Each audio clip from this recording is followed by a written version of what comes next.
Good evening, everyone. Good evening, good evening, good evening.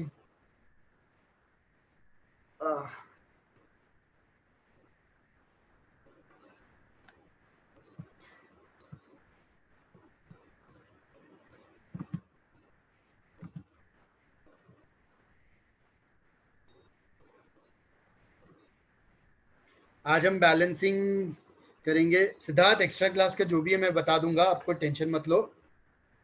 We have lots of time, तो हम cover कर लेंगे। Action तो good morning वाले करेगा।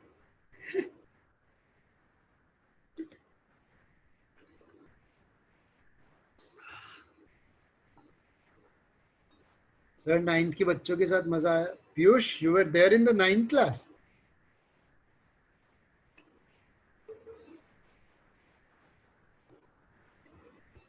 आज बैलेंसिंग करेंगे हम। बैलेंसिंग में अच्छा खासा करेंगे, हम बहुत कुछ करेंगे बैलेंसिंग में। एंड आपने अभी तक जितने भी मेथड पढ़े हैं उससे हट के मैं आज आपको एक मेथड कराने वाला हूं, जिसके बाद में आपकी कभी कोई बैलेंसिंग गलत नहीं होगी।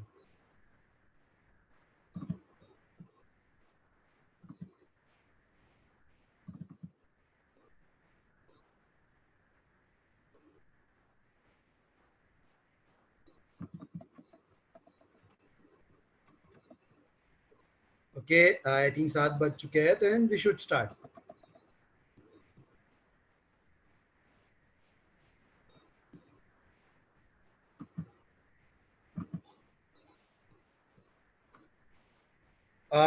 लक्ष्य, बैलेंसिंग पे कभी डायरेक्ट क्वेश्चन नहीं आता है, ठीक है? बट बिना बैलेंस करे आप केमिस्ट्री पढ़ ही नहीं सकते। यस वैभव, आज मैंने एक और कैमरा कनेक्ट कर लिया है, बिकॉज आई रियलाइज्ड कि कैमरा मेरे लैपटॉप का वेबकैम बहुत ही खराब है, तो मैंने और एक कर लिया है। कूल, चलो हम क्लास शुरू करते हैं। सो स्टूडेंट्स ज्वाइन करते जा रहे हैं।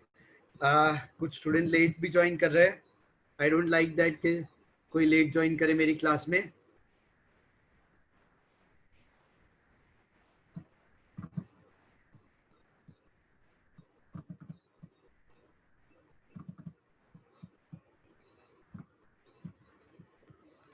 ओके, सो हमारी लास्ट क्लास में हम सब लोग बैलेंसिंग के बारे में पढ़ रहे थे, ठीक है?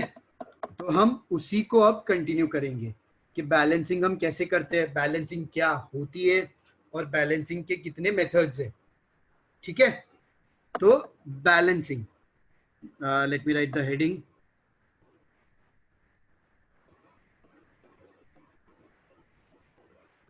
बैलेंसिंग ऑफ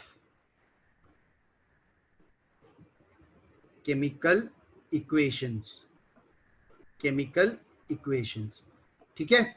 दिस, अब आप सबको पता है केमिकल रिएक्शन क्या होती है। एक केमिकल रिएक्शन में आपके रिएक्टेंट्स रिएक्ट करते हैं और प्रोडक्ट बनाते हैं। ये आपकी एक केमिकल रिएक्शन होती है, जहां पे आपके रिएक्टेंट रिएक्ट करेंगे और प्रोडक्ट और नए सब्सटेंसेस बनाएंगे, ठीक है? तो यहाँ पे एक जनरल अगर मैं केमिकल रिएक्शन लिखूं तो उसको हम ऐसे लिख सकते हैं, A plus B will give me C plus D. तो जो ये A प्लस बी है ये आपके रिएक्टेंट है। क्या है? रिएक्टेंट्स। और जो ये C प्लस डी है ये आपके प्रोडक्ट्स है, ये आपके प्रोडक्ट्स। और ये जो एरो है ये एरो आपका डायरेक्शन ऑफ रिएक्शन बताता है। क्या बताता है? डायरेक्शन ऑफ रिएक्शन, ठीक है? इतना हमने लास्ट क्लास में भी करा था एंड आई थिंक इतना आप सबको बहुत ही फेयरली आइडिया है कि ये क्या होता है, ठीक है? अब इसका अगर मैं एक एग्जांपल लूं तो मैं अमोनिया की रिएक्शन का एग्जांपल लेता हूं। क्यों? क्योंकि मुझे अमोनिया बहुत पसंद है ना? आपने देखा होगा मैं हर क्लास में मिनिमम एक बार तो अमोनिया की रिएक्शन का एग्जांपल ले ही लेता हूं, ठीक है? क्योंकि ये रिएक्शन इतनी अच्छी है कि हम इससे इतना सारा कुछ सीख सकते हैं, इसलिए मुझे ये रिएक्शन बहुत पसंद भी है। ठीक है, तो अब नाइट्रोजन और हाइड्रोजन आपका रिएक्ट करके अमोनिया बना रहे हैं, अमोनिया बना रहे हैं। अब एक केमिकल रिएक्शन क्या होती है? केमिकल रिएक्शन कुछ नहीं है, it is just a rearrangement of atoms, rearrangement of atoms. तो अगर एक केमिकल रिएक्शन में आपके एटम्स रीअरेंज हो रहे हैं, तो इसका मतलब क्या हुआ कि यहां पे कोई भी एटम आपका डिस्ट्रॉय नहीं होता है और कोई भी नया एटम आपका बनता नहीं है। एटम्स बस आपस में रीअरेंज होते हैं, है ना, कि आपका कोई भी एटम कभी डिस्ट्रॉय नहीं होता है और आपका कोई भी एटम कभी भी आपका नया नहीं बनता है। ये बस सिर्फ और सिर्फ आपके रीअरेंज हो रहे हैं। अगर ये रीअरेंज हो रहे हैं तो इसका मतलब क्या हुआ? अगर ये सारे रीअरेंज हो रहे हैं तो इसका मतलब पहले मेरे टोटल नंबर ऑफ जितने एटम्स है बाद में भी उतने ही होने चाहिए, क्योंकि नंबर मेरा कहीं से चेंज नहीं हो रहा है। एंड दिस इज वेयर आपकी बैलेंसिंग काम आती है, दिस इज वेयर आपकी बैलेंसिंग काम आती है। फॉर एग्जाम्पल, अगर यहां पे आप देखोगे, मान लो मैं अब दोनों साइड में एक लिस्ट बनाता हूं, ठीक है, दोनों साइड में एक लिस्ट बनाता हूं कि लेफ्ट हैंड साइड में मेरे पास कितने एलिमेंट्स हैं, मेरे पास नाइट्रोजन है, मेरे पास हाइड्रोजन है।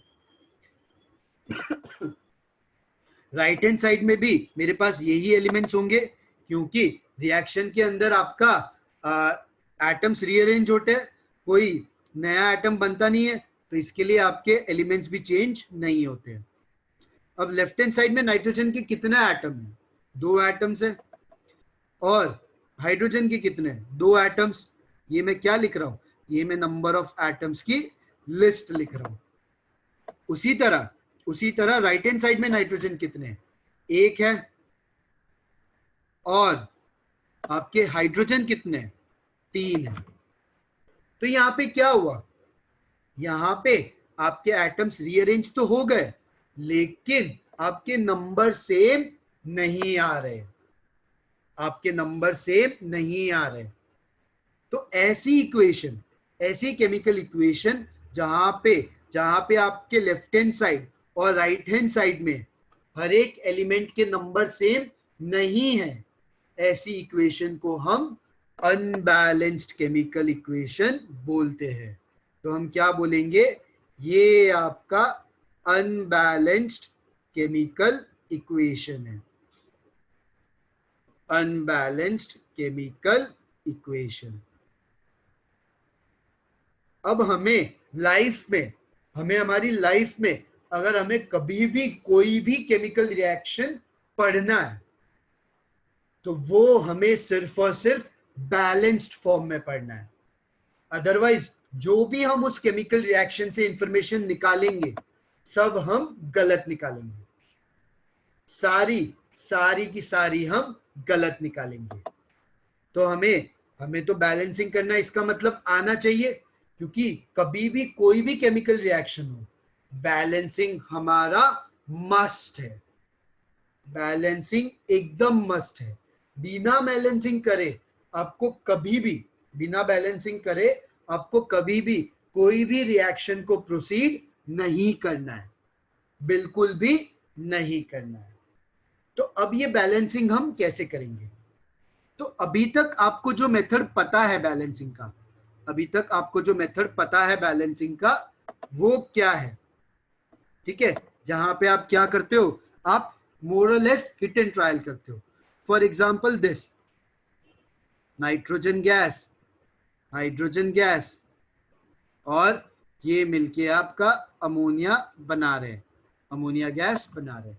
तो इसको बैलेंस करने के लिए आप क्या करोगे? आप जो 10th स्टैंडर्ड में आपने मेथड सीखा था, वो मेथड क्या था कि आप पहले LHS और RHS में 2 ऐसा लिस्ट बना रहे थे, जहां पे हर एक एलिमेंट को आप लिस्ट करते थे, है ना। तो पहले यहाँ पे आप लिस्ट करेंगे 2 है, यहाँ पे 2 है, ये आपका कितना है, 1 है, और ये आपका 2 है। फिर आप क्या करते थे कि हाइड्रोजन और ऑक्सीजन को छोड़ के बाकी सबको आप बैलेंस करते थे, है ना। तो यहाँ पे अगर इसको मुझे बैलेंस करना है तो मुझे इसको इंटू 2 करना पड़ेगा। बट जब मैं इसको 2 से मल्टीप्लाई करूंगा तो आप क्या देखेंगे कि हाइड्रोजन भी आपका, हाइड्रोजन यहाँ पे 3 है, आई एम सॉरी, हाइड्रोजन यहाँ पे 3 है, ठीक है, हाइड्रोजन यहाँ पे 3 है, तो हाइड्रोजन भी आपका 2 से मल्टीप्लाई हो जाएगा, हाइड्रोजन भी आपका 2 से मल्टीप्लाई हो जाएगा। अब ये जो नाइट्रोजन है, ठीक है, ये इसको हमने 2 से मल्टीप्लाई करा। बहुत बच्चे मुझसे ये पूछते हैं कि सर हम इसको डायरेक्टली N2H3 क्यों नहीं लिख सकते, बैलेंस हो जाएगा, नाइट्रोजन बैलेंस हो जाएगा। तो हमारे प्रॉब्लम क्या है, तो मैं आपको बताना चाहूंगा, मैंने आपको क्लास की स्टार्टिंग में भी बताया था, 11th स्टैंडर्ड की स्टार्टिंग में, हर एक कंपाउंड का फॉर्मूला फिक्स होता है, ये फॉर्मूला आपका वेरी नहीं करता है, तो ये आपका सरासर गलत है, ये हमें नहीं करना है। तो जब आप ऐसा करेंगे तो आप क्या देखेंगे कि नाइट्रोजन तो मेरा बैलेंस हो गया, बट हाइड्रोजन हमारा अनबैलेंस्ड हो गया, हाइड्रोजन हमारा अनबैलेंस्ड हो गया, ठीक है। तो अब हाइड्रोजन को हमें बैलेंस करना है, कैसे करूंगा, इसको 3 से मल्टीप्लाई करूंगा, इसको 3 से मल्टीप्लाई करूंगा, तो हमारी बैलेंस्ड फॉर्म ऑफ रिएक्शन क्या होगी, ये होगी,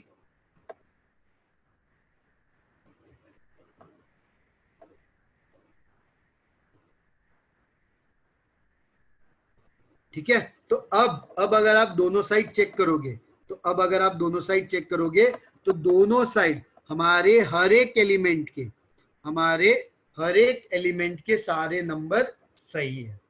तो इसको हम बोलते हैं एक बैलेंस्ड केमिकल इक्वेशन, एक बैलेंस्ड केमिकल इक्वेशन। और हमें हमारी लाइफ में, अगर लाइफ में मान लो कभी भी कोई भी इक्वेशन आए, हमारी लाइफ में भी अगर हमारे कभी भी कोई भी इक्वेशन आए, तो आप सबसे पहली चीज क्या बोलोगे कि क्या ये इक्वेशन बैलेंस्ड है या नहीं है। आप फर्स्ट थिंग ये बोलोगे कि हाँ मुझे ये इक्वेशन बैलेंस करनी है, उसके बिना आप आगे नहीं बढ़ोगे, उसके बिना आप आगे नहीं बढ़ोगे, चाहे चाहे आपके सर पे बंदूक ही क्यों ना हो। अगर कल को कोई आपके सर पे बंदूक रख के बोले कि यार इसको इस इक्वेशन के बारे में ये इंफॉर्मेशन चाहिए, और आपको दिखा कि इक्वेशन अनबैलेंस्ड है, तो आप क्या करोगे कि भाई बंदूक रखने से पहले इक्वेशन तो बैलेंस कर दे, ठीक है। चलो सारे बच्चे अभी तक इतना कॉपी कर लो, सारे बच्चे इसको लिख लो, फिर मैं आगे बढ़ूंगा।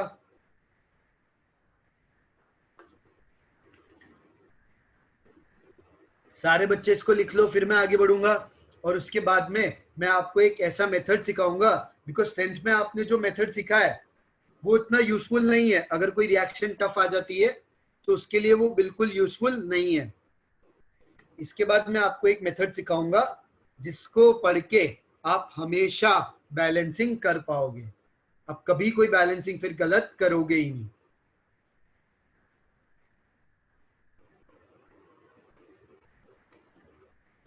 चलो अगर ये वाला पार्ट सबने लिख लिया है तो सारे बच्चे आप लोग यस दो, यस पे जाके टिक कर दो एक बार।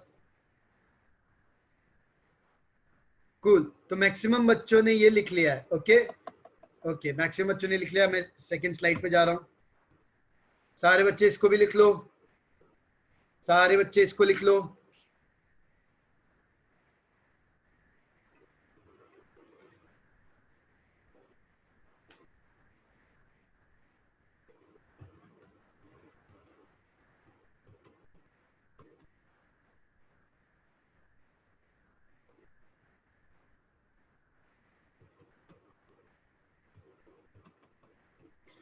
कूल, तो आई थिंक सबने लिख लिया है, एक बार यस पे टिक करके मेरे को बता दो सबने लिख लिया है तो। ओके कूल है, तो ऑलमोस्ट सबने लिख लिया है। अब मैं आपको एक सवाल देता हूं, आप लोगों को वो क्वेश्चन करना है, ठीक है। वो क्वेश्चन करके आप मुझे बताओ कि क्या आपसे वो बैलेंस रिएक्शन हो रही है या नहीं हो रही है, ठीक है।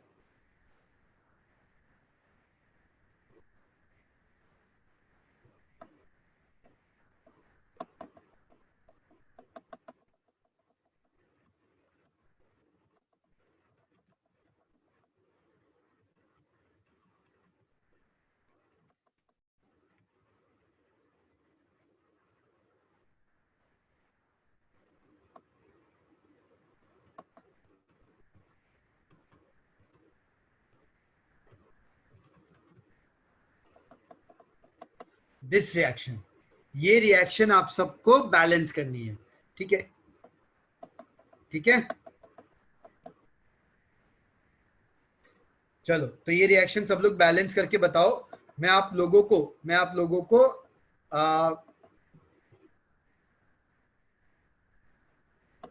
को 2 मिनट का टाइम देता हूं, उसके बाद मैं चैट ऑन कर दूंगा। तो आप सब लोग मुझे चैट पे बता सकते हो कि क्या ये आप लोग बैलेंस कर पा रहे हो या नहीं कर पा रहे हो। ओके, चलो 2 मिनट है आपके पास, 2 मिनट।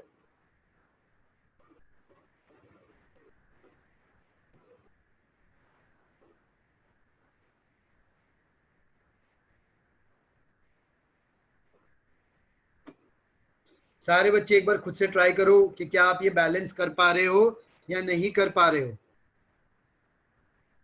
ठीक है।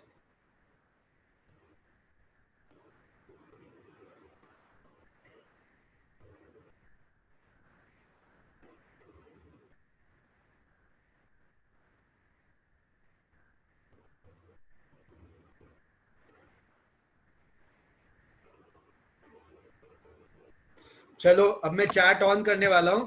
अगर आप लोग कर पाए हो तो मुझे यस बताओ, नहीं कर पाए हो तो भी बताओ, क्योंकि मुझे पता है कि ये रिएक्शन इतनी आसानी से नहीं होगी, ये रिएक्शन इतनी आसानी से बैलेंस नहीं होगी। ओके, प्रगत नहीं हुई, भाविया नहीं हुई, वर्षा नहीं हुई, पर्यंत नहीं हुई, बैलेंस, यो बैलेंस नहीं हुआ। आई नो, आई नो, ये रिएक्शन में ओके कोई बात नहीं, ठीक है। तो yes, very difficult, I understand, ठीक है। तो अब देखो, मुझे पता है कि ये रिएक्शन इतना इजीली बैलेंस नहीं होगी, ठीक है। अब आप सब लोग यहां ध्यान दो, मैं क्या कर रहा हूं, मैं आपको एक नया मेथड सिखा रहा हूं जिसकी मदद से आपको ये बैलेंस करना पड़ेगा, ठीक है। कैसे होता है ये, अभी नॉर्मली जैसे हम ट्राई करते हैं, हम 2 4 ऐसे 5 6 नंबर रख के देखते हैं, यार कुछ ना कुछ तो तुक्का लग ही जाता है। तो यार वो आपके सिंपल रिएक्शन में बहुत अच्छे से काम करता है, बट अगर ऐसी कोई कॉम्प्लेक्स रिएक्शन आ जाए ना, तो आपका ये काम नहीं करता है, ठीक है। तो अभी मैं आपको एक मेथड सिखाता हूं जिसके बाद आप ये लोग जिसके बाद आप कोई भी रिएक्शन को इजीली बैलेंस कर लोगे, ठीक है। इस मेथड को हम लोग बोलते हैं POAC। इनफैक्ट बैलेंसिंग को भी हम POAC बोलते हैं, विच उसका फुल फॉर्म होता है principal of atom conservation, principal of atom conservation, ठीक है। हम यहाँ पे एटम को कंजर्व करेंगे, ठीक है। अब इस रिएक्शन का स्टेप 1 क्या है, सारे बच्चे मेरे साथ थोड़ा थोड़ा लिखते भी जाओ कि इसका स्टेप 1 क्या होगा। इसका स्टेप 1 है assume A, B, C and D as the coefficients of reactants and product respectively, ठीक है। ये आपको अज्यूम करना है, ठीक है। तो इसका मतलब क्या हुआ यहां पे, इसका मतलब ये हुआ कि ये जो रिएक्शन है Re2O7 plus CO gas gives me what, Re2CO10 plus CO2 gas. अब मैं क्या कर रहा हूं, इसके इसके कोफिशिएंट को मैं A मान ले रहा हूं, इसके कोफिशिएंट को मैं B मान ले रहा हूं, इसके कोफिशिएंट को मैं C मान ले रहा हूं, और इसके कोफिशिएंट को हम लोग D मान ले रहे हैं, ठीक है। हमने ये अज्यूम करा। अब स्टेप टू,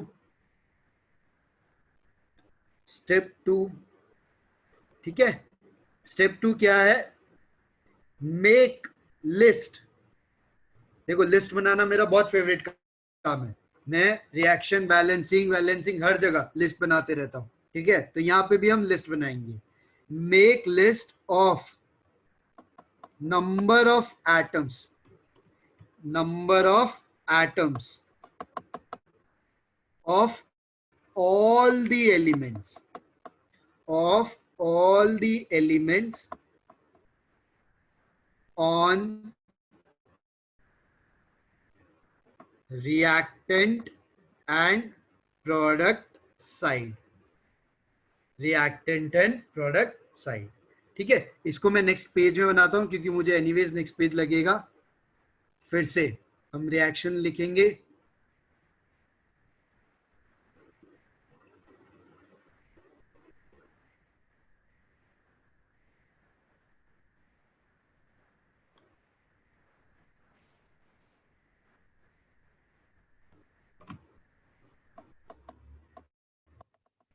ठीक है। इसके पीछे हमने क्या क्या अज्यूम किया, इसके पीछे हमने ए बी सी और डी अज्यूम किया। ठीक है, अब हम लिस्ट बनाते हैं। तो लिस्ट बनाते टाइम आपको क्या करना है, LHS और RHS। ठीक है, LHS और RHS लिखना है। अब यहाँ पे देखो, यहाँ पे आपके LHS में कौन से एलिमेंट है, रेनियम है, ऑक्सीजन है और कार्बन है। राइट हैंड साइड में भी यही है, रेनियम है, ऑक्सीजन है और कार्बन है। ठीक है, क्योंकि हमें पता है नया तो कुछ बनेगा नहीं, हमारे पास हमेशा पुराना ही होगा। अब नंबर लिखो, रेनियम कितने हैं, रेनियम राइट हैंड साइड में कितने हैं। अब सब लोग यहाँ पे एक छोटा सा फंडा समझो, छोटा सा एक फंडा समझो। अगर मेरे पास एक मॉलिक्यूल ऑफ Re2O7 है, उसका मतलब क्या हुआ, उसमें कितने रेनियम है, उसमें आपके 2 रेनियम है। ऐसे मेरे पास यहाँ पे कितने मॉलिक्यूल्स है, A मॉलिक्यूल्स है। इसका मतलब अगर मेरे पास एक मॉलिक्यूल में 2 रेनियम है तो A में कितने होंगे, A में आपके 2A के बराबर होंगे, A में आपके 2A के बराबर होंगे। क्या आप सबको ये फंडा समझ में आया, तो एक बार यस पे क्लिक करो। अगर ये फंडा समझ में आया तो एक बार यस पे क्लिक करो कि मैंने अभी क्या बोलना चाहा। वापस से यस पे क्लिक करो। ओके, कुछ बच्चों को नहीं आया तो मैं इसको वापस समझा देता हूं। हम जब मोल्स की बात कर रहे थे, तब हमने क्या किया, Re2O7 को मैंने क्या बोला, ये कैसे बना है, ये आपका 2 रेनियम के साथ बना है और 7 ऑक्सीजन के साथ बना है ना। ये जब मिक्स हुआ तब आपका रेनियम बना। तो इसको मैं क्या बोल सकता हूं कि एक मॉलिक्यूल Re2O7 में 2 एटम है रेनियम के, है ना। तो एक मॉलिक्यूल Re2O7 में आपके कितने एटम है, 2 एटम है रेनियम के। तो अगर ऐसे में A मॉलिक्यूल्स ले लूंगा, एक मॉलिक्यूल्स ले लूंगा तो कितने होंगे, 2 into A atom of rhenium. ठीक है, इस तरीके से। चलो मेरे को फिर से बताओ कि क्या ये फंडा सबको क्लियर हुआ, कैसे 2A आया, है ना। अब सबको क्लियर हो गया है, अब सबको ये फंडा क्लियर हो गया है। ठीक है, चलो तो अब मैं इसको वापस रब कर देता हूं क्योंकि मुझे जगह लगेगी थोड़ी सी।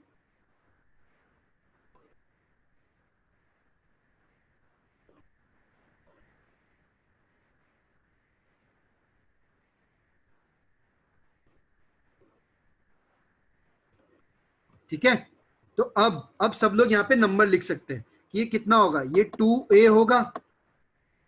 अब पूरी रिएक्शन में हमारे पास ऑक्सीजन कितना है, यहां पे कितना है, मेरे को देखना है, हमें हमेशा इस एरो के पीछे देखना है। लेफ्ट हैंड साइड मतलब ये एरो के left hand side, right hand side मतलब इस एरो के राइट हैंड साइड। ठीक है, अब लेफ्ट हैंड साइड में मेरे पास ऑक्सीजन कितना है, Re2O7 में 7A है प्लस CO में कितना है, B, तो उसको मैं यहां पे ऐड कर दूंगा क्योंकि हमें टोटल नंबर लिखना है। इस तरीके से क्या ये स्टेप सबको समझ में आया, तो एक बार ग्रीन पे टिक करके बताओ मेरे को अगर ये स्टेप सबको समझ में आया। कूल, तो ये वाला स्टेप अब सबको समझ में आया है। सिमिलरली कार्बन कितना है, कार्बन आपका B के बराबर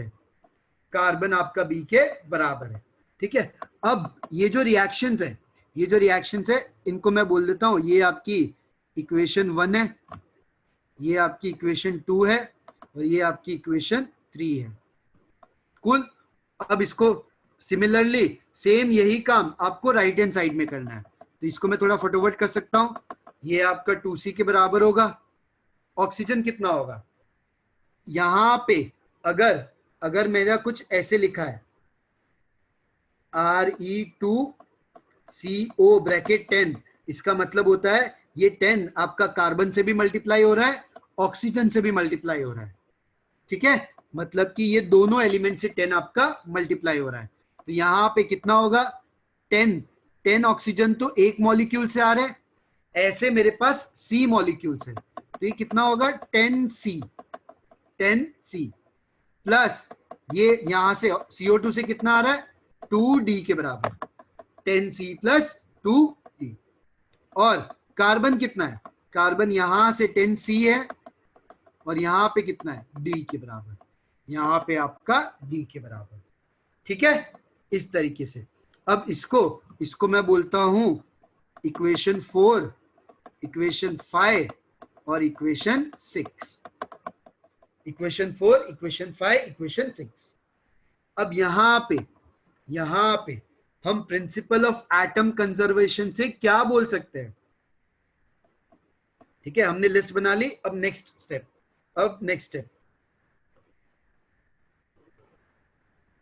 ठीक है, अब मैं नेक्स्ट स्टेप लिखता हूं, वो आपका होगा स्टेप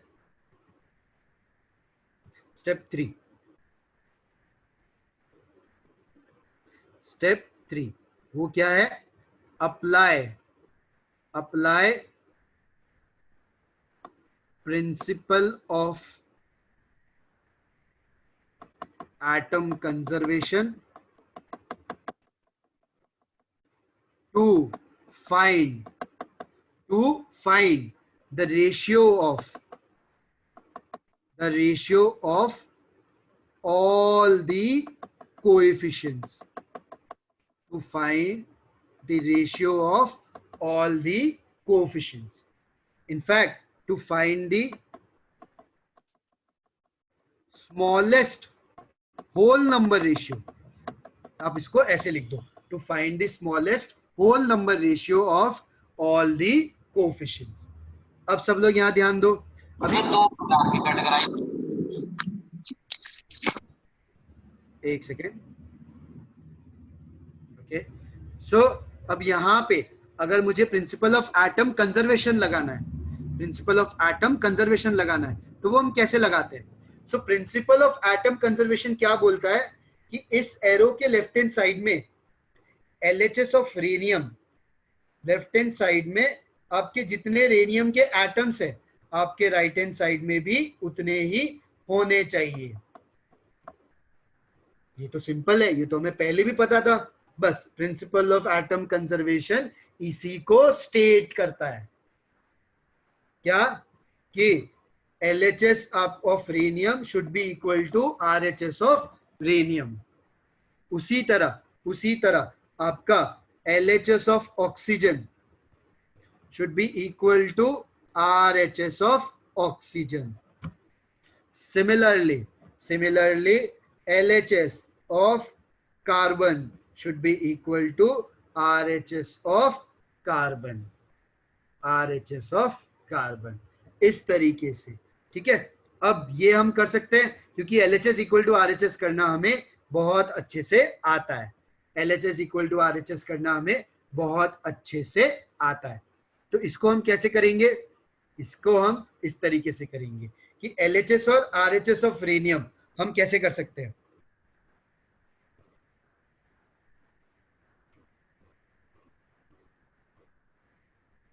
ये हम फ्रॉम इक्वेशन 1 and 4 कर सकते हैं, इक्वेशन 1 कौन सी है, ये वाली है। इक्वेशन 4 कौन सी है, ये वाली है। अब 1 and 4 में आपका लेफ्ट हैंड साइड दोनों का सेम है, दोनों के लेफ्ट हैंड साइड में रेनियम है, तो राइट हैंड साइड दोनों के बराबर होने चाहिए। तो ये क्या होगा, 2A इक्वल टू 2C हो गया, 2A इक्वल टू 2C हो गया। अब यहाँ पे देखो मैं क्या करता हूँ, यहाँ पे 2 को मैं कैंसिल कर सकता हूँ, यहाँ पे मैं लिख सकता हूँ C इक्वल टू A है मेरा, क्या है मेरा C is equal to A है। अब नेक्स्ट वाला पार्ट हम करते हैं, जहां पे मैं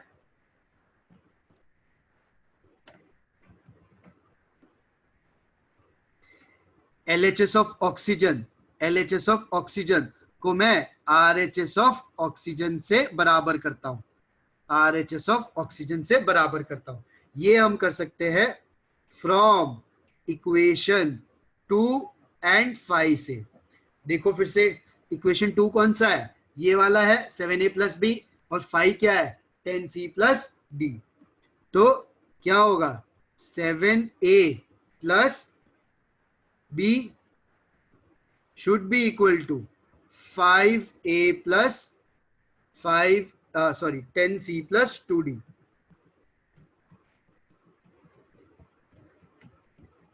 Okay, let me rub it.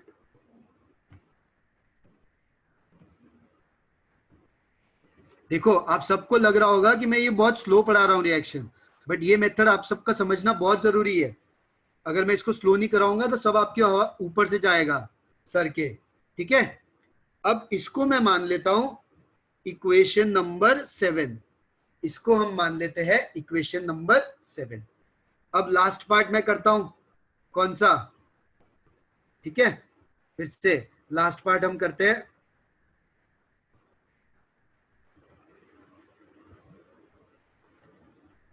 फिर से let me do last part, क्या LHS of carbon is equal to RHS of carbon. अब आपको पता है इधर मैं क्या करने वाला हूं, फ्रॉम इक्वेशन 3 एंड 6 हम ये बोल सकते हैं, क्योंकि दोनों कार्बन की इक्वेशन है, तो क्या होगा मेरा B 10C प्लस डी के बराबर होगा, B मेरा 10C प्लस डी के बराबर होगा। इसको मैं इक्वेशन 8 बोलता हूं, इसको हम क्या बोलेंगे इक्वेशन 8। अब यहाँ पे देखो सारे बच्चों एकदम ध्यान से देखना अब, क्योंकि अब बहुत अच्छी चीज आने वाली है, ठीक है। अब यहाँ पे देखो, यहाँ पे मैं क्या कर रहा हूं, substituting C equal to A in equation 7 and 8, क्योंकि हमें C की वैल्यू तो पता है कि C इक्वल टू 8 मेरा A मेरा, मैं इसमें दोनों में सब्स्टिट्यूट कर दूंगा, तो क्या आएगा, पहले हम इक्वेशन 7 लेते हैं, तो क्या होगा वहां पे, देखो ध्यान से, 7A प्लस बी 10C की जगह मैं C को A लिख सकता हूं, प्लस 2D। तो ये क्या होगा, अब मैं A के सारे टर्म्स एक साइड ले आता हूं और आपको यहाँ पे दिखा सकता हूं, B is equal to 10A minus 7A E plus 2D which is equal to 3A plus 2D, 3A plus 2D। तो ये इसको मैं मान लेता हूं इक्वेशन 8 हो गया, इसको मैं मान लेता हूं इक्वेशन 9। देखो अभी के लिए आपको हो सकता है इतने सारे इक्वेशन के नंबर कंफ्यूजिंग लगे, लेकिन बाद में जाके आपको ये इक्वेशन नंबर देने की जरूरत नहीं पड़ेगी, ठीक है। अब मैं लेता हूं इक्वेशन 8 को, अब मैं ले रहा हूं इक्वेशन 8 को, इसमें मैं A को सब्स्टिट्यूट कर रहा हूं, तो यहाँ पे मैं क्या लिख सकता हूं, B is equal to 10A plus D, 10A plus D, क्योंकि हम C की जगह A रख सकते हैं, तो ये क्या, इसको मैं बोल देता हूं इक्वेशन 10, इक्वेशन 10। अब इक्वेशन 9 और इक्वेशन 10 दोनों B की वैल्यूज है, therefore from equation 9 and equation 10 हम क्या बोल सकते हैं, हम ये बोल सकते हैं कि 3A प्लस 2D आपका किसके बराबर होगा, आपका बराबर होगा 10A प्लस डी के, 10A प्लस डी के।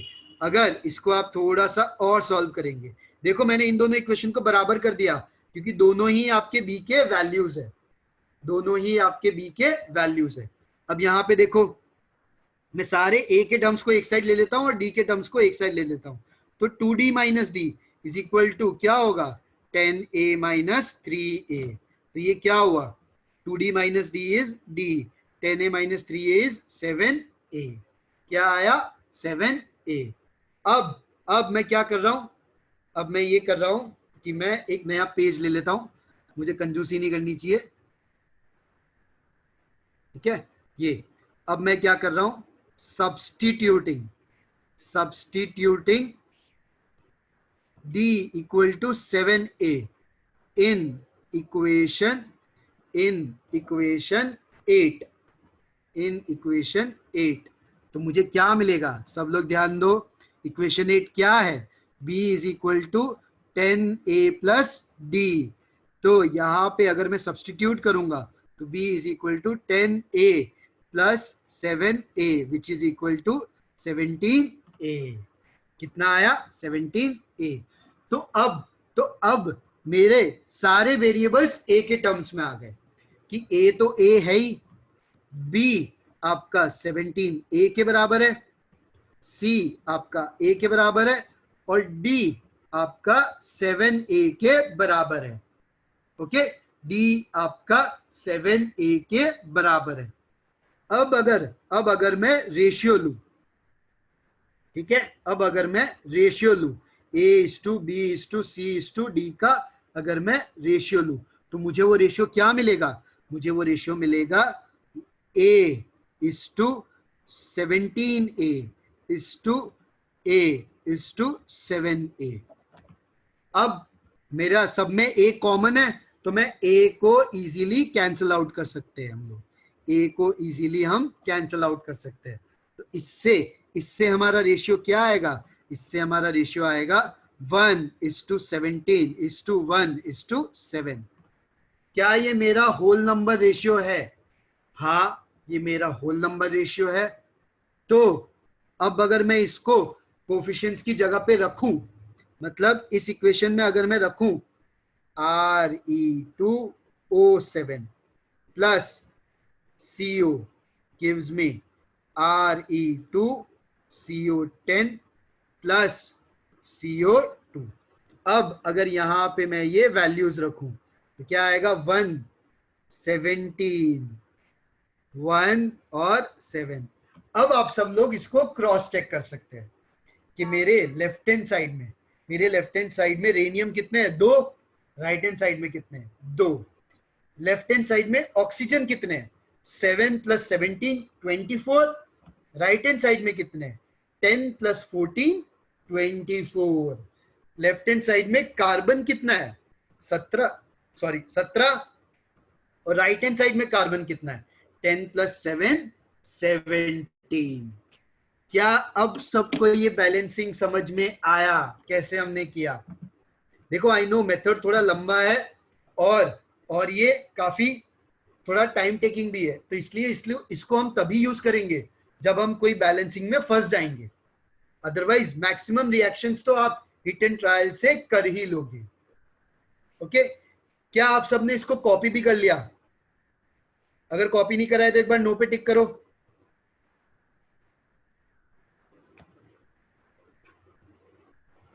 ओके, काफी बच्चों ने कॉपी नहीं करा है तो मैं एक एक स्लाइड सबको दिखा देता हूं। सब लोग एक बार 2 मिनट लो और इस सवाल को सोचो, इस क्वेश्चन को आप लोग सोचो, है ना। उसके बाद मैं और एक सवाल देता हूं, उस पे आप लोग उसको ट्राई करो, तो आई एम वेरी श्योर सबको ये आ जाएगा। अब सबको अलजेब्रा बहुत अच्छे से आता है तो इसमें किसी को कोई प्रॉब्लम नहीं होगी।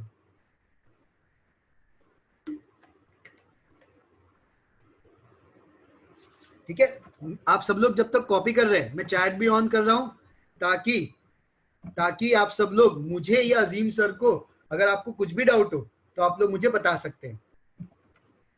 और अगर आप मुझे ये भी बता सकते हैं कि क्या आपको ये मेथड समझ में आया या नहीं आया।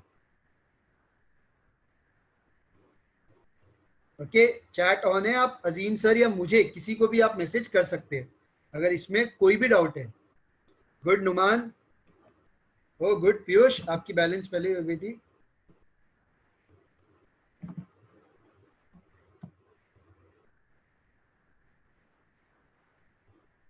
ओके,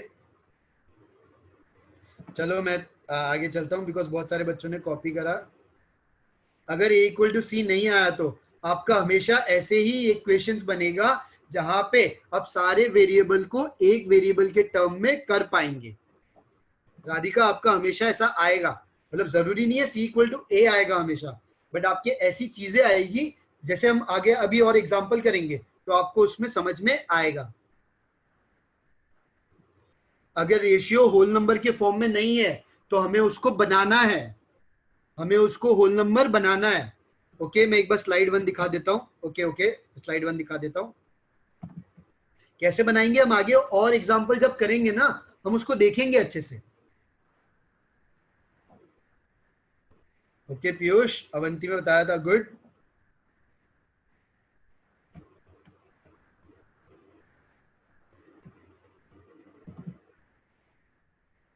ओके वैभव, आप लगता है थोड़ा टाइम पास कर रहे हैं।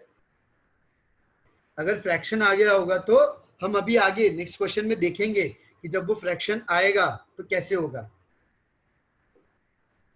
कूल है, तो सबको आ गया है ये मेथड।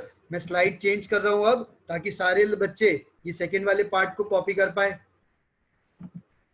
चलो मुझे एक यस दो अगर सबने पहली स्लाइड कॉपी कर ली हो तो। Good good good good good good good, सबने कर लिया है पहला कॉपी। सेकंड वाला कितनों ने कर लिया है, कितनों का बाकी है? सेकंड वाली स्लाइड सब लोग कॉपी कर लो।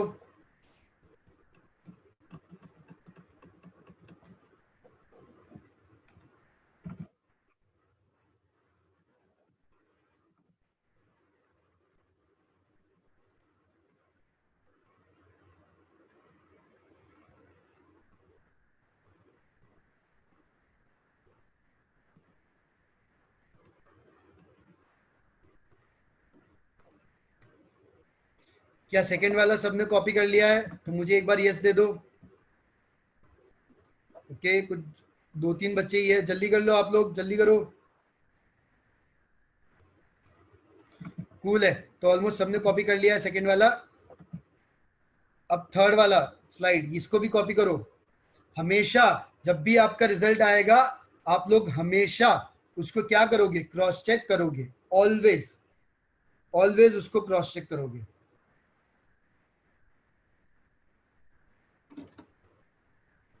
सारे बच्चे इसको कॉपी कर लो।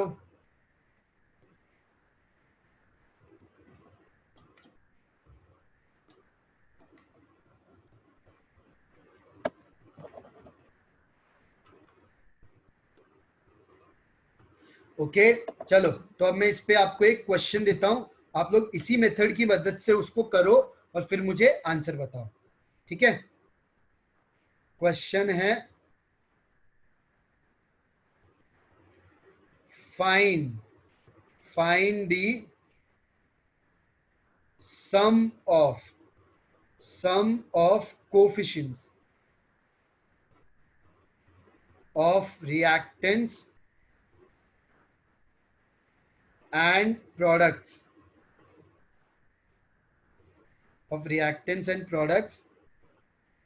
in the balanced form of the following reaction. Balanced form of the following reaction. Reaction क्या है आपकी? C4H10 plus C4H10 plus oxygen will give you CO2 plus H2, CO2 plus H2। इसका आपको सम ऑफ कोफिशिएंट्स बताना है। मतलब कि आपको क्या बताना है, अगर इसका कोफिशिएंट A है, इसका कोफिशिएंट B है, इसका कोफिशिएंट C है, इसका कोफिशिएंट D है, तो आपको A plus B plus C plus D का वैल्यू क्या होगा, आपको ये बताना है, ठीक है? ये क्वेश्चन सॉल्व करने के लिए आपके पास चलो लेट्स से 5 बहुत ज्यादा हो जाएगा, 3 मिनट का आपके पास टाइम है। 3 मिनट का आपके पास टाइम है। चलो 3 मिनट में ये सॉल्व करके बताओ, तो फिर मैं चैट ओपन करता हूं, ठीक है?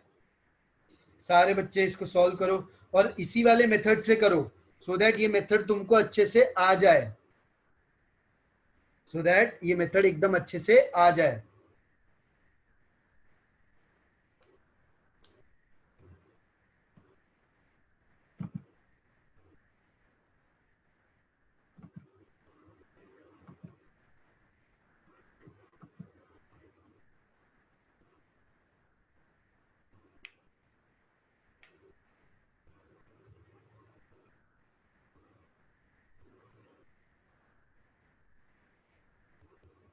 चलो एवरीवन, 1 मिनट हो गया है।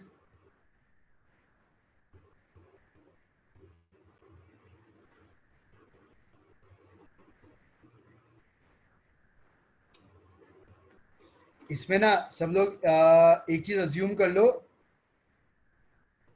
Assume A B C and D are whole number, are whole numbers. ठीक है, ये अज्यूम कर लो।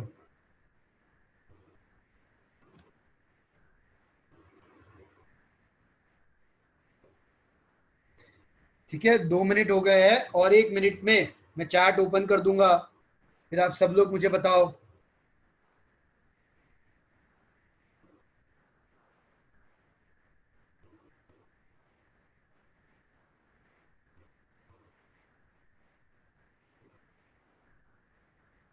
कूल, बच्चे जवाब देने लगे हैं। लक्ष्य का आंसर आ गया, स्मृति का आ गया, गजल का आ गया, पीयूष का आ गया, राशि, नाव्या, मुस्कान, रुद्र, अजय। बट मुझे 3 डिफरेंट आंसर दिख रहे हैं। मुझे 3 डिफरेंट, इनफैक्ट 4 डिफरेंट आंसर्स दिख रहे हैं। ऐसा क्यों हो रहा है? लेट्स सी, चलो देखते हैं, इसको बैलेंस करके देखते हैं। ओके, काफी सारे बच्चों का आ गया है। लेट मी जस्ट सी कि क्या आंसर इसका सही में आता है। ठीक है,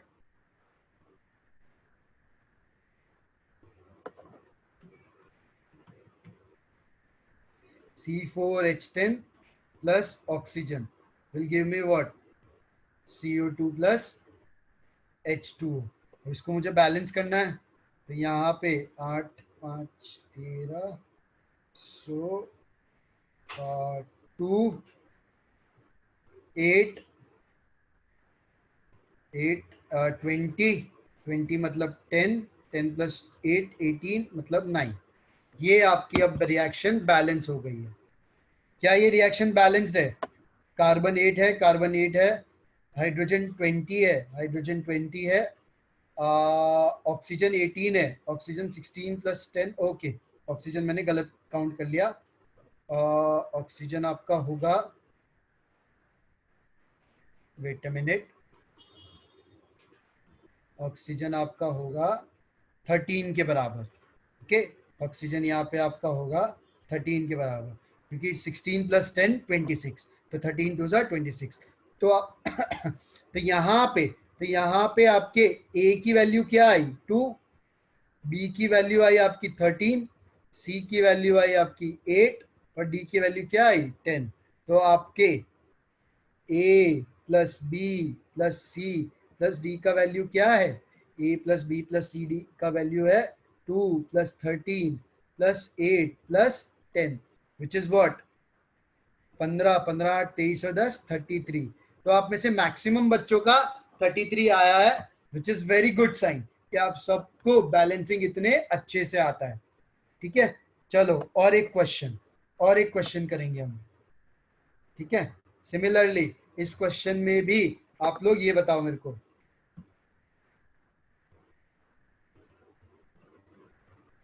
ये रिएक्शन है आपकी sulphur plus HNO3, sulphur plus HNO3, H2SO4, H2SO4 plus 6 plus NO2 plus NO2 plus H2O plus H2O। ठीक है, ये आपकी रिएक्शन है, ये आपकी रिएक्शन है। इसके कोएफिशिएंट्स, इसके कोएफिशिएंट्स मान लो आप ए बी सी डी और ई, ए बी सी डी और ई। आपको बताना है A plus B plus C plus D plus E कितना होगा, ये आपका कितना होगा। चलो फिर से आप लोगों के पास 3 मिनट का टाइम है, फिर से आप लोगों के पास 3 मिनट का टाइम है इस क्वेश्चन का आंसर देने।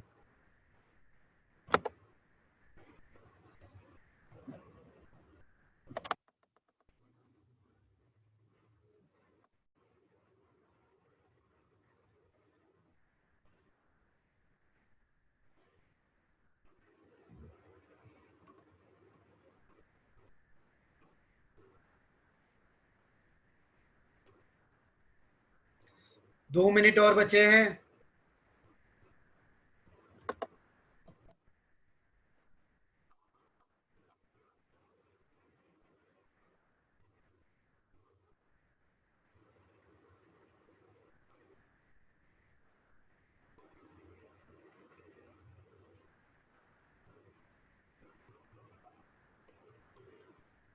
एक मिनट और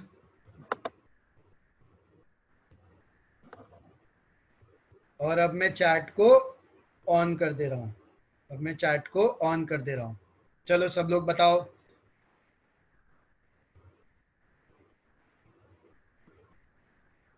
okay, Rishabh 331 sulphur.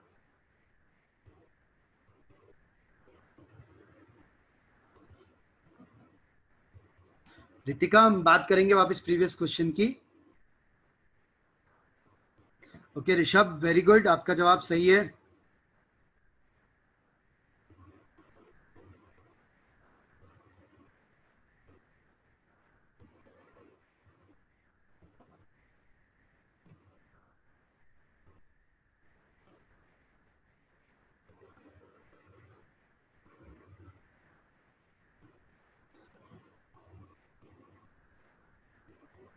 Okay okay okay,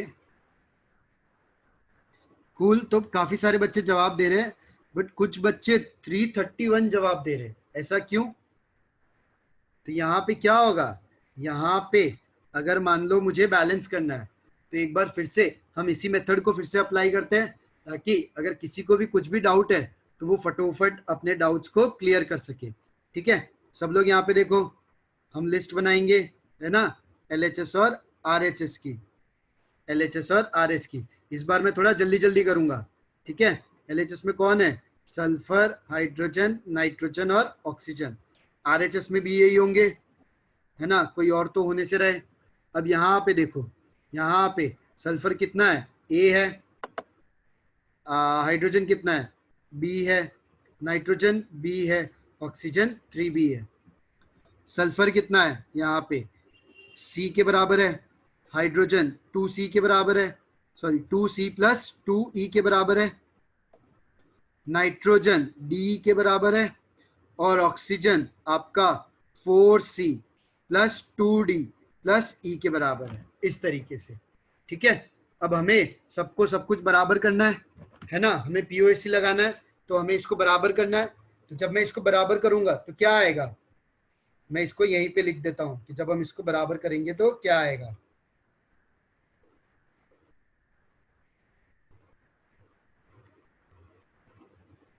मेरा A इक्वल टू C आ जाएगा।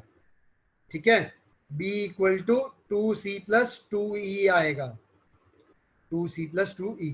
और B इक्वल टू DB आ जाएगा, और 3B equal to 4C plus 2D plus E आ जाएगा।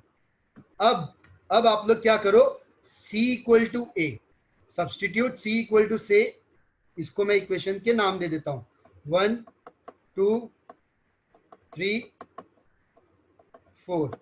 ठीक है, अब हम क्या कर रहे हैं, हम सब्सटीट्यूट कर रहे हैं, सब्सटीट्यूट, सब्सटीट्यूट क्या, C equal to A in and B equal to D in equation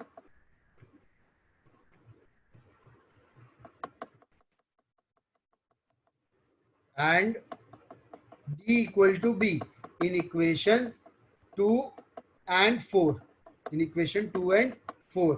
तो मेरी इक्वेशन क्या आएगी, मेरी इक्वेशन आएगी, C को अगर मैं ये सब्सटीट्यूट कर देता हूँ, D is equal to 2A plus 2E, और 3B को 4 में मैं सब्सटीट्यूट कर रहा हूँ, तो क्या आएगा 4A प्लस 2D को मैं 2B लिख सकता हूँ प्लस E। तो यहाँ पे मैं क्या लिख सकता हूँ, 3B minus 2B is equal to what, 4A plus E, 4A plus E। अब यहाँ पे कितना होगा, B is equal to 4A plus E। तो ये, इसको अगर मैं इक्वेशन 5 मान लूँ और इक्वेशन में 6 मान लूँ, तो क्या आएगा, तो मेरा यहाँ पे अगर मैं और एक लाइन खींच दूँ, और मैं दूसरा कलर ले लूं, ठीक है। तो क्या आएगा, तो आपका फ्रॉम फ्रॉम 5 एंड 6 आपके क्या आएगा, 2a plus 2e is equal to 4a plus e, इसके बराबर आएगा। अब a आप एक साइड में ले लो, e आप एक साइड में ले लो, तो 2e माइनस e कितना आएगा, 4a minus 2a, 4a minus 2a, तो ये कितना आ गया, e is equal to 2a, e is equal to 2a। अब e is equal to 2a को आप 6 में सब्स्टिट्यूट करो, substituting e is equal to 2a in 6 तो क्या होगा,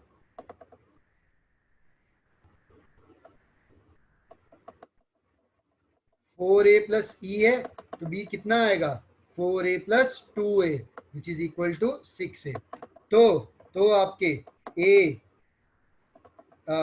तो आपका a का वैल्यू तो a है, b का वैल्यू कितना है, 6a के बराबर, c का वैल्यू आपका a के बराबर है, d का वैल्यू आपका b के बराबर है which is equal to 6a and e का वैल्यू आपका 2a के बराबर है। तो अब वापस से अगर मैं रेशियो लूंगा, a is to b is to c is to d is to e, तो मेरा रेशियो क्या आएगा, मेरा रेशियो आएगा a is to b which is 6a is to c which is a, d which is again 6a, e which is 2a, ठीक है। तो इनको मैं इजीली अब कैंसिल कर सकता हूँ, a a a a और a को हम कैंसिल कर सकते हैं, 1 is to 6 is to 1 is to 6 is to 2, इस तरीके से। तो यहाँ पे अब आपकी बैलेंस रिएक्शन क्या होगी, sulphur plus 6HNO3 gives me H2SO4 plus 6NO2 plus 2H2O,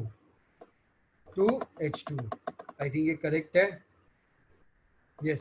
oxygen कितना है, 6 2 12, 16 प्लस 2 18, ठीक है। तो ये हमारी करेक्ट इक्वेशन है। अब यहाँ पे मुझे सम पूछा है, a plus B plus C plus D plus E क्या होगा, a plus B plus C plus D होगा आपका 1 plus 6 plus 1 plus 6 plus 2 which is what, 6 8 14 plus 2 16। तो आप में से बहुत सारे बच्चों ने इसका सही जवाब दिया है, जिन्होंने नहीं दिया है आई होप अब उनको ये मेथड क्लियर हो गया होगा, ठीक है। क्या आप सबने इसको कॉपी कर लिया है, एक बार मुझे ग्रीन बॉक्स पे टिक करके बताओ कि आपने इसको कॉपी कर लिया है। कुछ बच्चों ने नहीं करा है, जल्दी करो इसको, जल्दी करो।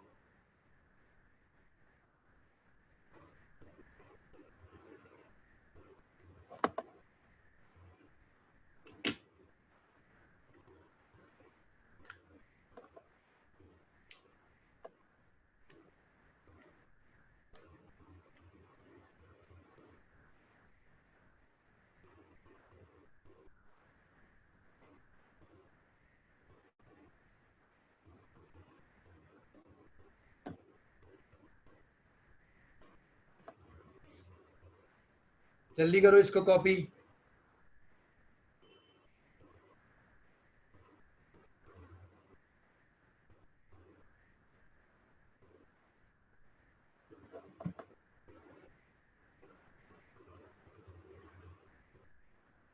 इसको भी कॉपी कर लो। क्या सबने इसको कॉपी करा, एक बार मुझे ग्रीन पे टिक करके बताओ, यस हमने कॉपी कर लिया है।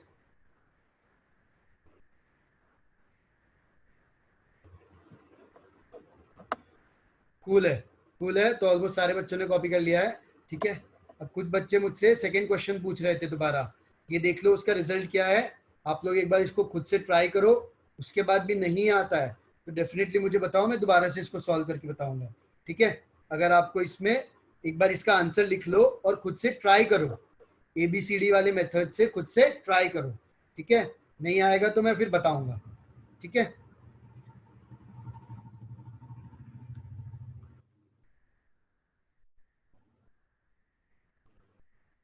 ओके आयुष, मैं आपको एक बार अनम्यूट करने वाला हूं। आयुष, आयुष, क्या आप मुझे सुन पा रहे हैं? Yes sir. हाँ यस आयुष, आपका क्या डाउट है इसमें?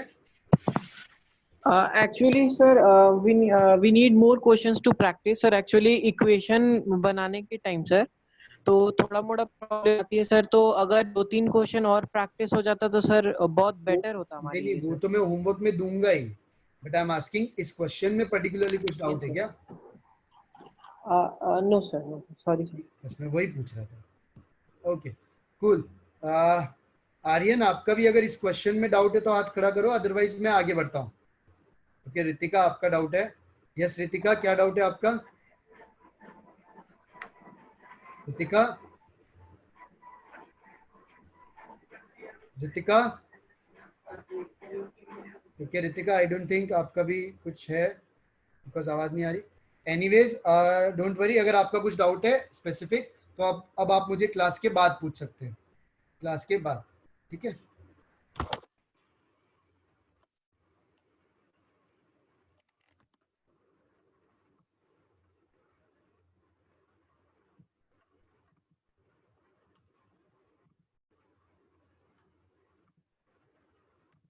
ओके तो अब हम आगे बढ़ते हैं, ठीक है?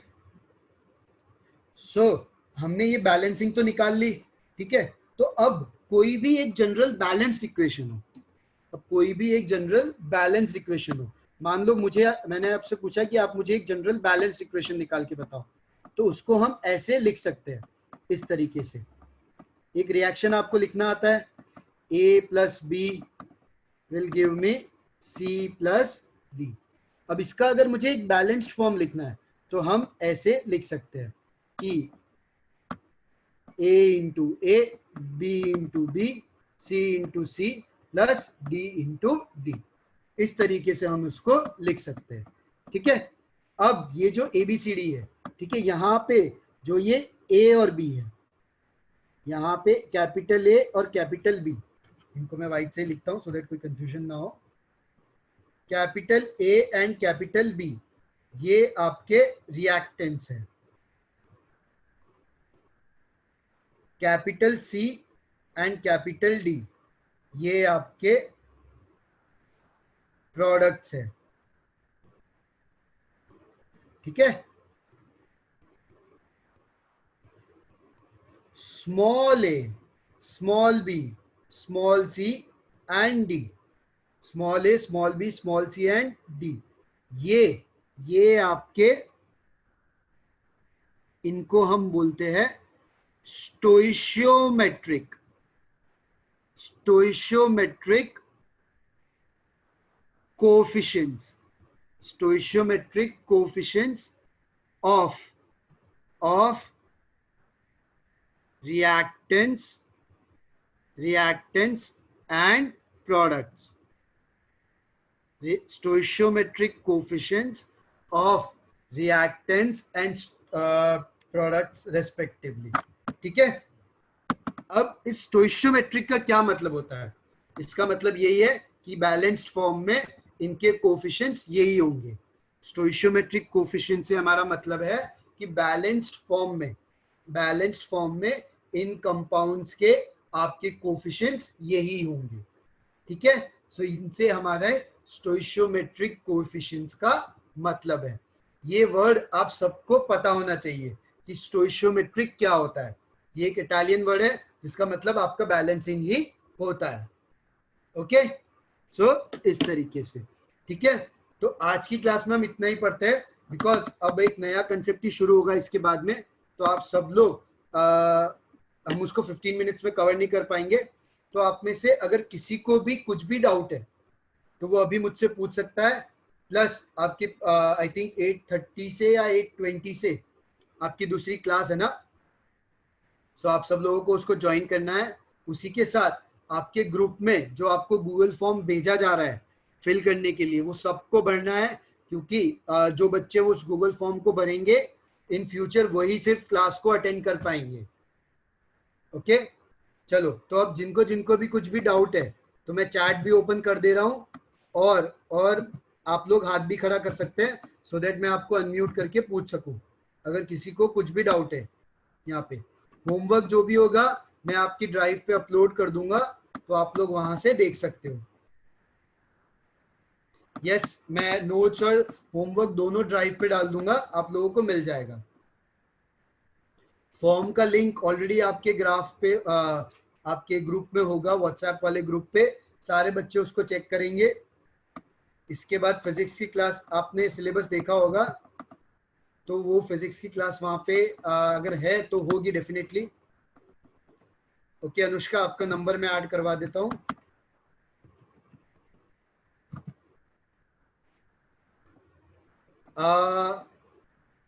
कहाँ गए? ओके, ये नंबर मैं भेज देता हूँ पहले।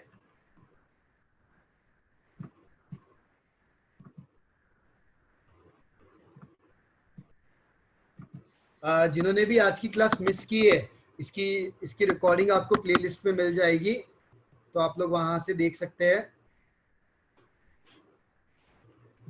बट डेफिनेटली आप क्लास मिस ना करें, बिकॉज यहाँ से जो रिकॉर्डिंग निकलती है एक तो उसकी क्वालिटी भी अच्छी नहीं होती है, उसके बाद में वहाँ पे आपके बहुत प्रॉब्लम भी होता है वहाँ पे।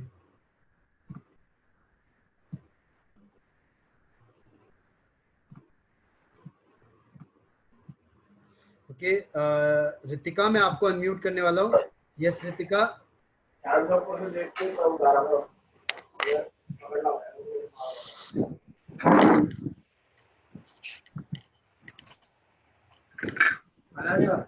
रितिका आपका मेरे को लगता नहीं कुछ डाउट है। तन्मय मैं आपको अनम्यूट कर रहा हूँ अब। तन्मय,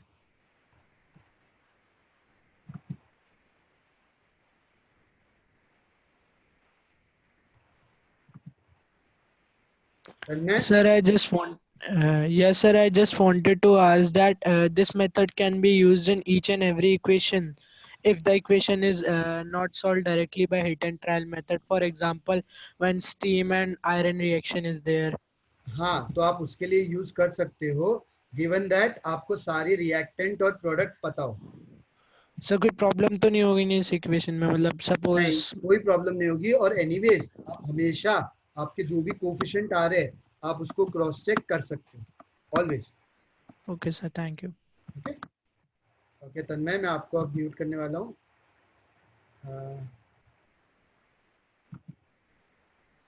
सत्यम मैं आपको अनम्यूट कर रहा हूँ।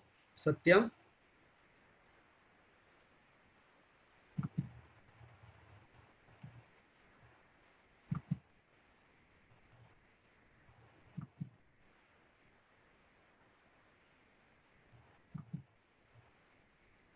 हाँ, जिनको कोई डाउट नहीं है वो जा सकते हैं अभी, अगर उनको ब्रेक लेना है तो वो जा सकते हैं। सत्यम आपका, आप अनम्यूट नहीं हो पा रहे हो।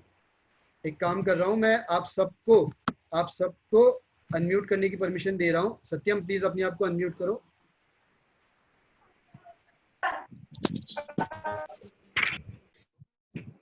समर्पित आप रुक जाओ अभी, पहले सत्यम की आप हो नहीं पा रहे, मैं आपको बाद में करूंगा। पूरक सर मैं आर्यन बोल रहा हूँ। रुक जाओ आर्यन, एक बार पहले मैं जैसे जैसे नाम बुला रहा हूँ आप वैसे वैसे बता दीजिए। ओके पूरक मैं आपको अनम्यूट कर रहा हूँ। यस पूरक, अपना डाउट बताओ। पूरक आपको कुछ डाउट है? हमने पहले भी एक फॉर्म भरा था, उसका क्या होगा? क्या? यार हमने इससे पहले भी एक फॉर्म भरा था उसमें ग्रुप में। अच्छा आपने भरा था क्या? मैं शायद उसी का रिमाइंडर दे रहा हूँ। तो अगर आपने भरा था और एक बार फिर भी चेक कर लेना ग्रुप पे कि अगर ऐसा कोई फॉर्म है जो बोला और आपने ना भरा हो तो प्लीज भर देना उसको, ठीक है? ईमेल और वो भरना था ना कि सेंटर कौन सा है और ये सब। हाँ तो फिर अगर आपने भर दिया तो कोई प्रॉब्लम नहीं है, I am just sending a reminder. Okay Samarpit मैं आपको अनम्यूट कर रहा हूँ। समर्पित। सर हाँ सर जब हम एम्पेरिकल फॉर्मूला निकालते हैं हाँ, तो फिर अगर होल नंबर रेशियो नहीं आती है तो उसे होल नंबर में कैसे चेंज करते हैं? देख लो यार, वो फ्रैक्शन में जो भी फ्रैक्शन में जो नीचे वाला नंबर होगा ना उससे यस मल्टीप्लाई सर। कर देना सबको। ओके हाँ जैसे अगर 7/2 है तो सबको 2 से मल्टीप्लाई कर देना। Okay sir. ठीक है भाव्या, मैं आपको अनम्यूट कर रहा हूँ। सर Re2O7 एक मॉलिक्यूल है या कंपाउंड? Re2O7 एक कंपाउंड भी है और एक मॉलिक्यूल भी है। तो दोनों कैसे है? सारे कंपाउंड्स मॉलिक्यूल्स होते हैं, सारे मॉलिक्यूल्स कंपाउंड नहीं होते, उल्टा नहीं होता है। All compounds are molecules. Okay, ठीक है। Yes sir. रितु, मैं आपको अनम्यूट कर रहा हूँ। सर बोले जो मेरा जो नंबर है वो ग्रुप में ऐड नहीं हुआ है तो हमको अपडेट नहीं मिल रहा है। आप चैट पे मुझे भेज दो, मैं आपका नंबर ग्रुप पे ऐड करवा देता हूँ। ओके। ओके। आर्यन, मैं आपको अनम्यूट कर रहा हूँ अब। आर्यन। Yes sir. हाँ बोलो आर्यन, सर आपके क्या डाउट सर है? मेरे डाउट था सर, हम ए की वैल्यू 1 ले सकते हैं सर, तो सर इजी हो जाएगा मेथड। हाँ, आप ए की वैल्यू 1 ले सकते हो, कोई प्रॉब्लम नहीं है। तो सर उससे डायरेक्ट कर सकते हैं फिर हम बिना कर कोएफिशिएंट के? सकते हो। ए वेरिएबल है, उसका मतलब यही है कि आप उसकी कोई भी वैल्यू ले सकते हो। 1 लो, 2 लो, 3 लो, कुछ भी ले लो, सर उससे फिर भी वो सब आपका हो में जाता है। कॉमन आना चाहिए ना, पहले तो सर हमें उसमें कॉमन करना पड़ेगा सब में। एग्जैक्टली अगर आप ए का 1 ले लोगे ना तो कुछ कॉमन नहीं आएगा, फिर वो अपने आप रेशियो आ जाएगा आपका। यस अगर सर। अगर आपने ए को 2 ले लिया मान लो, तो सब में यस आपका सर। 2 का वैल्यू कॉमन आएगा फिर। Okay sir. ठीक है। बस सर ये डाउट था सर, ये फॉर्म आ सकते हैं सर, मैं आज ही ऐड हुआ ग्रुप पे। आज ही ऐड हुए, कोई बात नहीं। Yes sir. आयुष, मैं आपको अनम्यूट कर रहा हूँ। Ayush. Yes sir. Sir actually मेरा डाउट था सर कि जो हम हाँ, LHS और RHS को सर जब हम इक्वेट करते हैं सर, तो जैसे हमने ए के फॉर्म में अभी रेशियो निकाला सर, हाँ, तो वो किसी भी फॉर्म में हो सकता है सर रेशियो? फॉर एग्जांपल कोई सर भी बी फॉर्म के। में, आप चाहो तो बी में कर लो, आप चाहो तो सी में कर लो, आप चाहो तो डी में कर लो, कोई और प्रॉब्लम सर नहीं। अगर ये रेशियोज अगर रैशनल नंबर के फॉर्म में आए तो सर उस केस में फिर? मतलब फ्रैक्शन आए तो ना, हाँ हाँ हाँ सर। तो नीचे फ्रैक्शन में जो सबसे बड़ा नंबर होगा ना नीचे, सब यस सारे सर। नंबर को उससे मल्टीप्लाई कर देना, ओ ओके तो अपने ओके, आप थैंक होल यू। नंबर में कन्वर्ट हो जाएगा। Okay, thank you sir. Welcome. Bhavya Lakshmi, आपने फिर से हाथ उठाया। यस भाव्य। सर लास्ट वाला क्वेश्चन एक बार और रिपीट कर दीजिए, उसका आंसर नहीं मैच कर पाए थे। आप एक बार मेथड देख लो, वापस से देख लो, अगर डाउट हो तो मुझसे नेक्स्ट क्लास में पूछ लेना। ओके। Okay sir. सर उसका आंसर क्या आया था, मतलब वो नहीं मैच किए थे। क्वेश्चन क्या था मेरे को याद नहीं है। HNO3 वाला। Note 3 plus. वाला। हाँ। आई थिंक 16 आया था, कितना आया था? ओके, देख ले। हाँ। साकेत, मैं आपको अनम्यूट कर रहा हूँ। सॉरी रितिका, आप अनम्यूट हो गए। Saket. Hello sir, good evening. हाँ साकेत बोलो। Sir, I want to ask you that this method is sir is in our class or not sir, or it is क्या from क्या your क्या side ये to solve? Method? Sir, this method is in our class or sir you have given us this method for solving such sophisticated problems? ये method आपकी class में है, मतलब I don't know, I don't think ये NCERT में mentioned है, but आप अगर वैसे भी करोगे तो आ जाएगा, कोई प्रॉब्लम नहीं है अगर आप इसको यूज करोगे तो। Okay sir, thank you.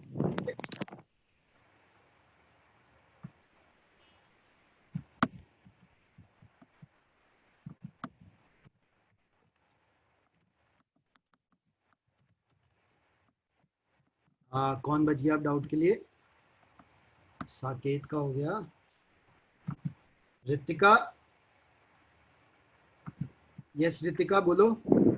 Sir good evening. Evening Ritika. Sir second question में मेरे को इक्वेशंस बन गई बट मेरा आंसर सॉल्व नहीं हो रहा। क्यों, क्या प्रॉब्लम हो रही है? ए किसी के इक्वल ही नहीं आ रहा। क्या नहीं आ रहा? ए या कोई भी वेरिएबल किसी के इक्वल ही नहीं आ रहा। तो क्या प्रॉब्लम है, क्या आ रहा है आपका? सी इक्वल टू 4a आ रहा है, क्या आ रहा है?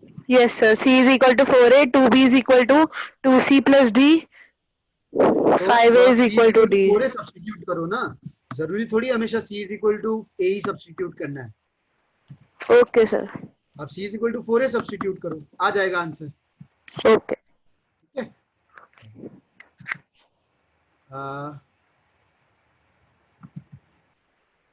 चिराग मैं आपको अनम्यूट कर रहा हूँ। Yes Chirag. Good evening sir. Sir evening, मेरा चिराग। इक्वेशन बन जा रही है बट सर आंसर नहीं आ पा रहा। कौन सर सी जब क्वेश्चन का? ए की वैल्यू जब डालने को कहा था ना ए इज इक्वल टू सी में, आपने कहा था जो इक्वेशन बनाओगे ए की फॉर्म में, तो सर एक बार वहां से आप थोड़ा सा एक्सप्लेन कर सकते हो कि कैसे सॉल्व करें जिससे मुझे समझ आ जाए। एक सेकंड। Okay cool. तो आपको कौन सा वाला पार्ट नहीं आ रहा है? तो मैं स्क्रीन शेयर देख लेता हूँ अपनी। यस। तो अगर आप जैसे मान लो यहाँ पे हो, यस सर।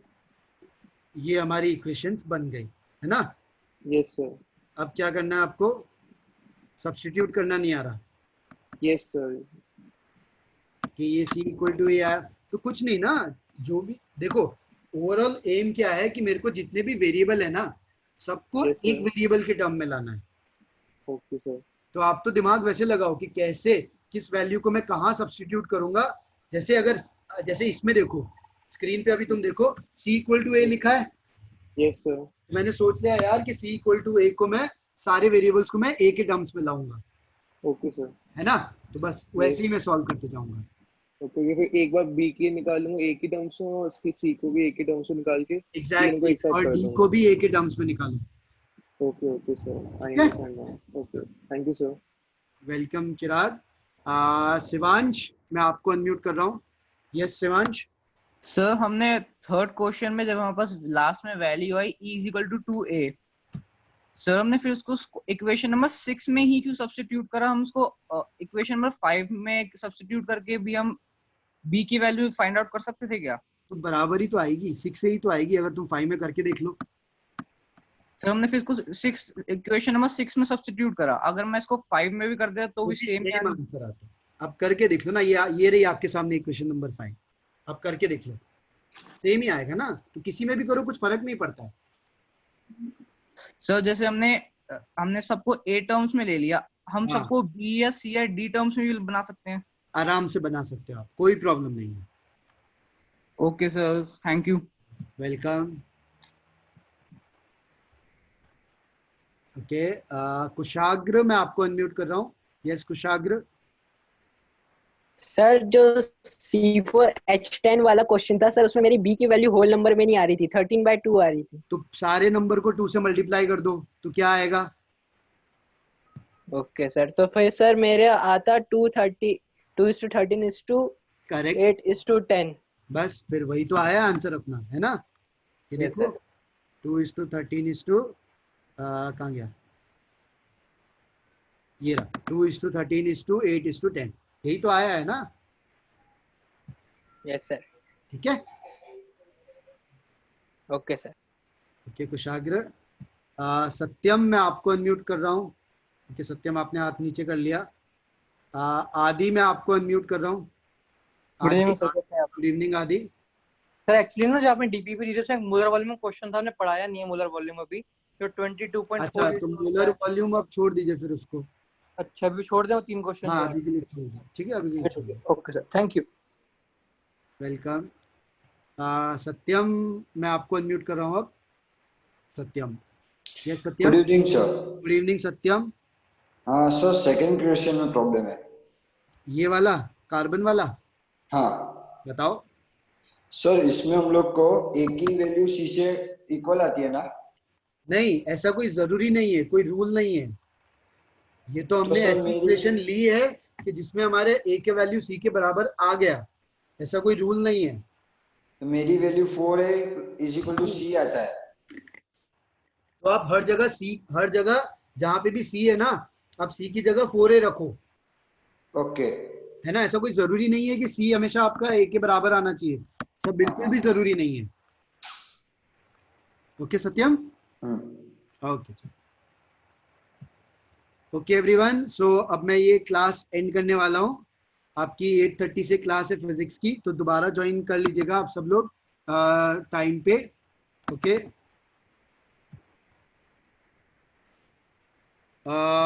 ध्रुवी आप कुछ बोलना चाह रहे हैं? ध्रुवी आपका नंबर मैंने भेज दिया है, आपने नंबर मुझे भेजा ना? यस ध्रुवी मैंने आपका नंबर भेज दिया है, आप ग्रुप में ऐड हो जाएंगे। Okay let me see if Mohit sir is here.